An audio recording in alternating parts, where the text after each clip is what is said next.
दोस्तों अस्सलाम वालेकुम। हमारी वीडियो में वक्त तो आज है 4 मुहर्रम। तो आज वीडियो डालने में बहुत ज़्यादा लेट हो गई। अभी रात के बज रहे 11 और आज बहुत समय लग गया वीडियो डालने में, क्योंकि आज काम चालू था। आप लोग देख सकते हैं, इसके लिए आज थोड़ी देर हो गई। और उम्मीद करते हैं कि ये सब वीडियो आप लोग को अच्छी लगती होगी और आशा करते हैं कि ऐसे वीडियो आप लोग के लिए लाते रहेंगे। और मौसम तो बढ़िया चल रहा है।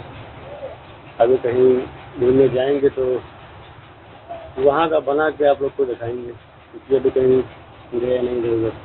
जब जाएंगे तो आप लोग को दिखाएंगे जरूर। और हमारे पेज को फॉलो करना मत भूलिएगा, चाहे फेसबुक हो, चाहे यूट्यूब हो, चाहे इंस्टा हो, सबसे अपनी वीडियो मिलेंगे। तो अभी का काम पड़ चुका है।